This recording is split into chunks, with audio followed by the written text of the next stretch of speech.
السلام علیکم۔ 21 اکتوبر کو میاں نواز شریف صاحب کی واپسی کا پھر سے اعلان ہو گیا ہے۔ اس سے پہلے کئی دفعہ اعلان ہو چکا کہ میاں صاحب اب آئیں گے اب آئیں گے اب آئیں گے، لیکن رانا ثناء اللہ کہہ چکے کہ گارنٹی مل چکی ہے اور زیرو رسک ہو چکا ہے، لیکن اس کے بعد بھی بہت سوچ بچار کیا گیا۔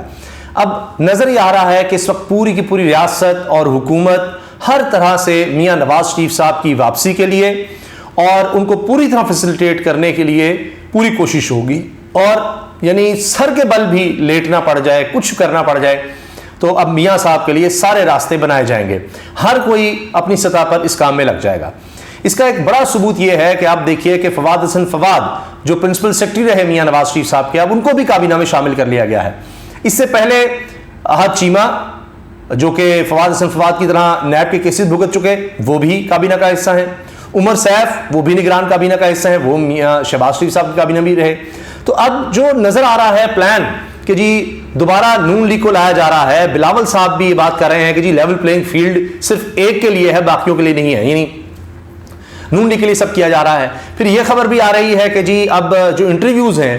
وہ پیپلز پارٹی یہ کہہ رہی ہے جو اساتذہ کے انٹرویوز ہیں جنہوں نے بعد میں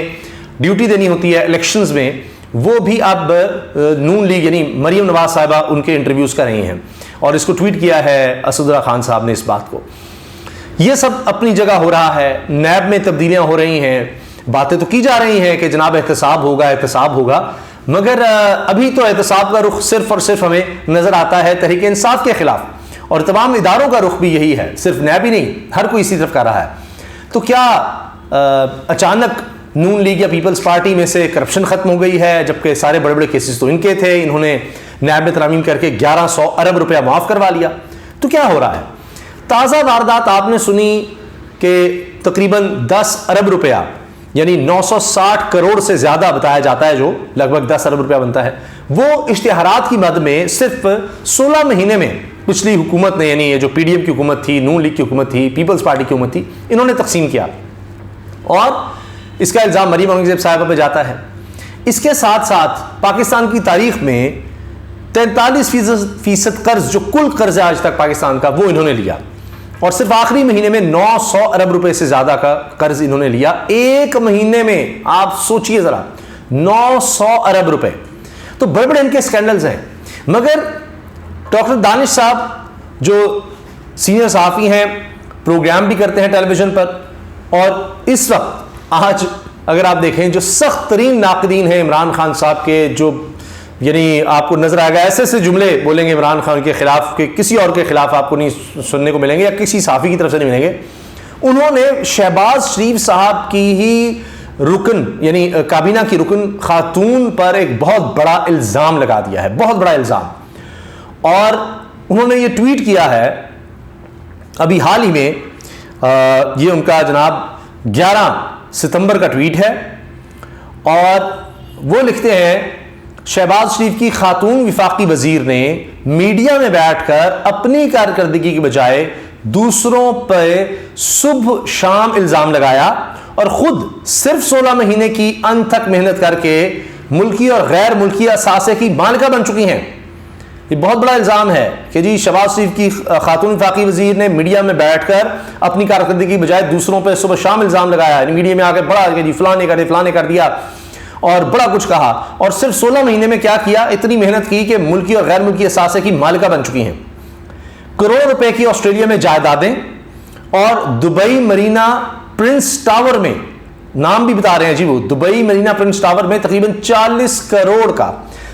کروڑ کا لگژری فلیٹ خریدا ہے۔ ریلائبل سورس کے بارے میں وہ بتا رہے ہیں شہباز شریف اس کی تحقیقات ضرور کریں۔ وہ شہباز شریف سے کہہ رہے ہیں بھائی شہباز شریف کہاں سے تحقیقات کریں، ان کی تو اپنی جائیدادیں باہر ہیں، اور ان کے اپنے بڑے بھائی کی جناب ارشاد بھٹی صاحب کہتے تھے 5 بڑے اعظموں میں جائیدادیں ہیں، انہوں نے خود یہ کام کیے ہیں۔ اسحاق ڈار صاحب کے آپ بزنس دیکھیں، ان کے بیٹوں کا بزنس دیکھیں، دبئی میں پلازے اور یہ سب کچھ برطانیہ میں، تو امیر ترین برطانیہ کے لوگ ہیں، بینٹلے اور مرسڈیز میں گھومنے والے، مہنگی ترین جگہ پر جنہوں نے رہائش رکھی ہو، جو خود کہتے ہوں کہ ہم نے یو اے میں بھی کاروبار، سعودی عرب میں بھی کاروبار، اور اس وجہ سے جناب وہ کاروباری شراکت داری کی وجہ سے پھر صحافی بھی کہتے ہیں کہ جی وہ ممالک چاہتے ہیں کہ نواز شریف واپس آ جائے، تو جن کا اپنا ہے انہی سے جناب یہ کہہ رہے ہیں کہ شہباز شریف کرے گا۔ واہ، ابھی جو چینی اسکینڈل آیا جس میں کہتے تھے کہ جی نہیں ہم ایکسپورٹ کی اجازت نہیں دیں گے شہباز شریف، اور اس کے بعد ایکسپورٹ بھی کی, 200 روپے سے اوپر چینی گئی,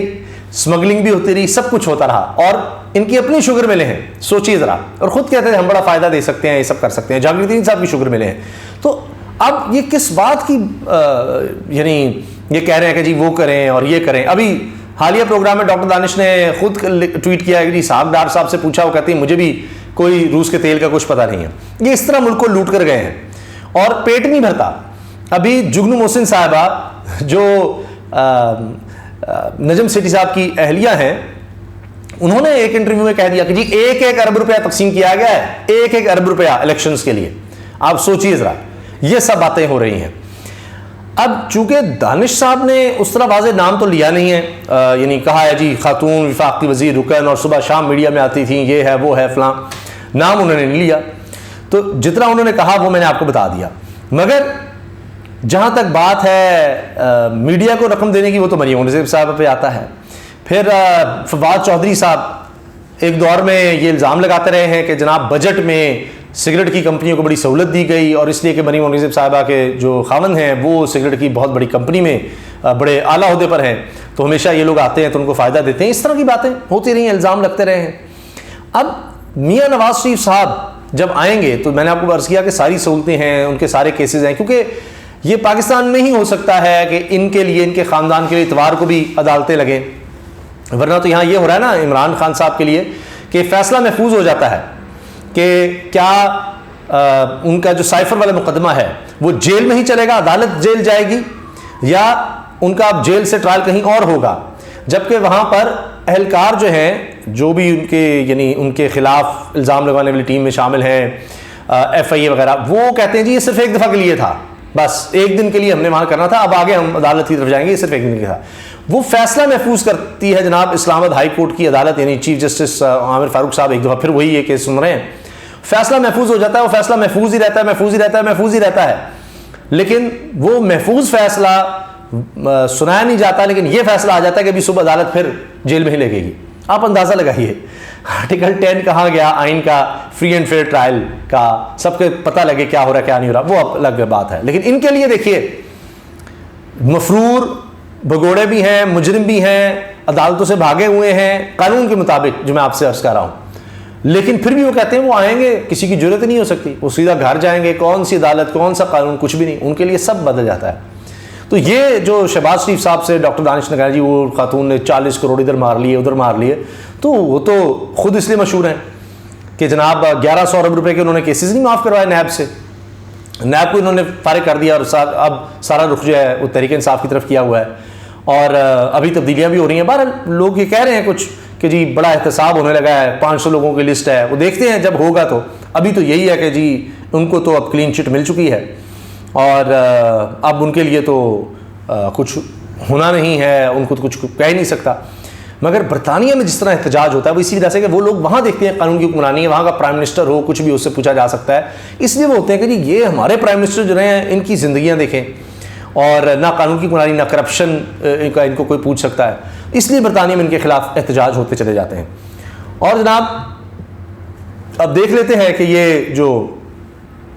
بات کی جا رہی ہے کہ نیب میں تبدیلیاں, استعفے, یہ اس لیے ہے کہ بڑا احتساب ہوگا, وہ بھی پتہ لگ جائے گا. اس کے ساتھ ساتھ ہمیں یہ بھی پتہ لگ جائے گا یہ جو 29 سیاستدان اسمگلنگ ملوث ہیں یہ کون ہیں, بتا دیا جائے.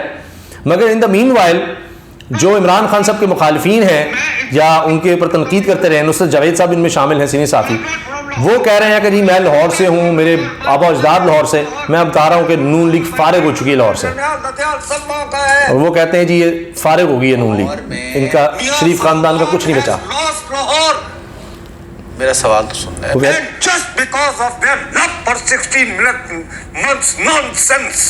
16 مہینے کی نان سینس کی وجہ سے انہوں نے they have lost لاہور, جو ان کا گڑھ کہا جاتا ہے, نصرت جاوید صاحب کہہ رہے ہیں. اچھا جی, اس کے ساتھ جناب آپ دیکھیے احد چیمہ, فواد حسن فواد, سید توقیر شاہ, عمر سیف, یہ 4 لوگ تو جناب اس وقت نگران کابینہ میں میاں نواز شریف کے لوگ ہیں, اور اب نگران کابینہ ان کے لیے کام کرے گی. زاہد گشکوری صاحب کہتے ہیں جی بڑا واضح اور بڑا لاؤڈ اور لیتھل جناب کام ہونے لگا ہے کہ ریئل پلیئرز جو ہیں پاکستان کے, انہوں نے نیشنل ایکشن پلان تیار کر لیا ہے کرپشن کے خلاف, جو گورنمنٹ میں ہیں یا سول میں ہیں, ٹیررسٹ کے خلاف, چاہے وہ باہر ہوں یا اندر ہوں, اکنامک جو کم ریکٹنگ کرپشن ہے اس کے خلاف 500 لوگ ہیں جن کو اکاؤنٹیبل کیا جائے گا. دیکھ لیتے ہیں جی. اب فی الحال تو حالات یہ ہیں کہ جولائی اور اگست کے درمیان پاکستان میں ترسیلات زر بہت زیادہ نیچے چلی گئی ہیں. یہ نہیں حکومت کا کیا دھرا ہے, اور کابینہ میں بھی اب لوگ تو نون لیگ کے ہی ہیں. اچھا, اس کے ساتھ جناب اب یہ دیکھیے آپ کہ خبر یہ بھی آ رہی ہے جو میں نے آپ سے عرض کی, یہ ٹویٹ بھی کیا ہے اسد اللہ خان صاحب نے, محکمہ تعلیم میں بھرتیوں کے لیے افسران, پرنسپلز اور اساتذہ کے انٹرویوز مریم نواز اور رانا مشہود کر رہے ہیں. یہ ایک پری پول ریگنگ ہے کیونکہ انہی لوگوں نے کل پولنگ کے عملے کی ذمہ داریاں ادا کرنی ہیں. پیپلز پارٹی کے نون لیگ پر دھاندلی کے الزامات, یہ کام شروع ہو چکا ہے. نورا کشتی بھی ہے اور ایک دوسرے پہ اعتراضات بھی ہیں کہ جناب ہم پر کیوں عنایت نہیں کی جا رہی اور ہماری طرف کیوں نہیں دیکھا جا رہا. یہ جناب اس وقت تازہ ترین صورتحال ہے. اب دیکھتے ہیں کہ یہ دانش صاحب نے تو کہہ دیا ہے, تو اب شہباز شریف صاحب تو نہیں کریں گے, لیکن یہ جو احتساب کی بات زاہد گشکوری صاحب نے کی ہے, کیا اس میں ان خاتون کے خلاف بھی کچھ ہوتا ہے یا نہیں. اللہ حافظ.